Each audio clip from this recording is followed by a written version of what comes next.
Assalamualaikum warahmatullahi wabarakatuh. Para pemirsa yang dimuliakan Allah Subhanahu wa taala. Semoga puasa kita insya Allah dikabulkan pada hari ini.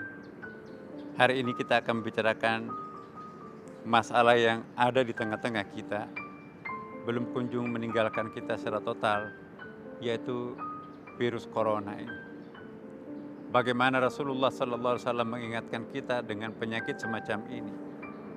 Ada sebuah hadis Nabi yang sangat penting untuk kita camkan bersama. Saya kira inilah konsep karantina yang pertama dalam sejarah umat manusia. Apa yang dilakukan Nabi begini, manakala kalian menjumpai suatu negeri di mana negeri itu mewabah penyakit menular, jangan mendekati negeri itu. Dan orang-orang yang sudah terlanjur berada di tempat itu, jangan lagi keluar dari tempat itu. Artinya carilah penyelamatan diri di dalam tempat itu. Luar biasa hadis ini.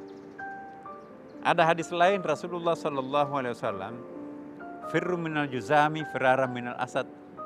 Larilah kalian kalau menjumpai orang yang berpenyakit juzam, juzam itu semacam penyakit lepra yang menular. Ya, seperti engkau menjumpai singa. Kalau kita berjumpa dengan singa, jangan mendekati, hancur. Tapi kita harus lari kan. Jadi hadis Nabi, kalau engkau menjumpai orang yang berpenyakit menular, larilah seperti engkau lari pada saat melihat harimau.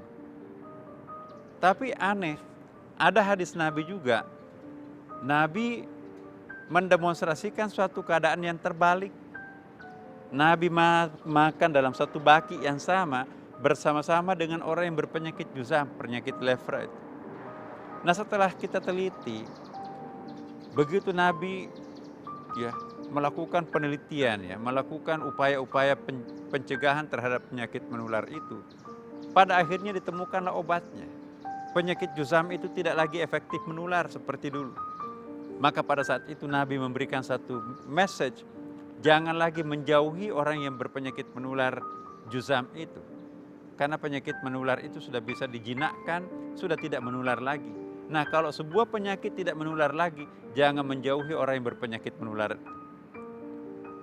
Seandainya COVID-19 ini ditemukan vaksinnya yang sangat efektif, jangan lagi mendiskreditkan, jangan lagi menjauhi orang-orang yang terkena penyakit atau yang terinfeksi virus corona itu. Kenapa? Ini isyarat Nabi yang sangat manusiawi. Walaqad karramna bani Adam, Allah memuliakan anak cucu Adam. Nabi mencontohkan, Nabi makan dalam satu baki yang sama dengan orang juzam berpenyakit lepra tadi itu. Kenapa? Karena sudah dijinakkan tidak lagi menular. Para pemirsa,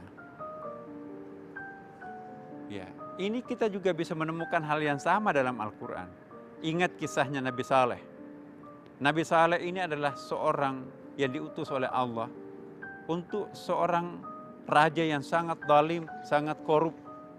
Bahkan begitu korupsinya, umatnya Raja Tsamud membeli dengan literan yang besar, menjualnya dengan literan yang kecil.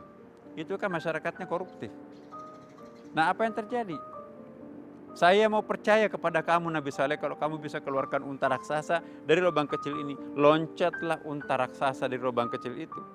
Bukannya beriman kepada Allah, malah disembelih, disate, dimakan ramai-ramai. Apa yang terjadi? Semua yang makan daging unta itu berubah warna kulitnya menjadi kuning hari pertama, merah hari kedua, hitam hari ketiga, dan ujung hari ketiga fasbahu fi diarihim jathimin, mendengarkan suara yang menggelegar dari langit. Nabi Saleh dan umat yang setia itu tidak terserang penyakit itu. Ternyata penularan binatang, virus binatang kepada manusia itu yang pertama menurut Profesor Ropis. Empedunya yang rusak sampai pecah, maka seluruh cairan dalam tubuhnya tadinya darah itu merah kan menjadi hitam. Nah, itulah yang menyebabkan dia warna hitam. Epidemi yang kedua, kisah Talut dan Jalut.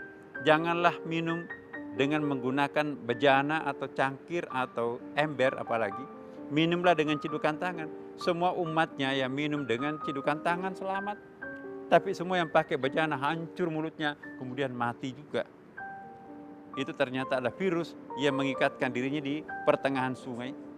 ya, tidak tahan dalam suhu panas yang tinggi di permukaan. Jadi kalau kita minum di permukaan airnya selamat, tidak ada virusnya. Kalau minum di bawahnya ikut virusnya, bahaya. Dan yang paling dekat dengan kita yaitu pada masa Nabi Muhammad SAW. Tahun kelahiran Nabi itu kan disebut dengan tahun gajah. Ya, Raja Abraha dari Yaman mau memindahkan Ka'bah itu ke Yaman, tapi apa yang terjadi? Belum sampai tersentuh Ka'bah itu, datanglah burung-burung yang menghancurkan mereka. Dahsyat sekali. Mereka itu dagingnya itu mencair seperti air meleleh, yang tertinggal adalah tulang belulangnya. Lukisannya Quran sangat dahsyat, ka'asfin ma'kul, bagaikan dedaunan yang dimuntahkan. Seperti itulah dahsyatnya penyakit itu. Anehnya kakek Nabi Abdul Muttalib tidak terserang penyakit itu. Itu namanya azab.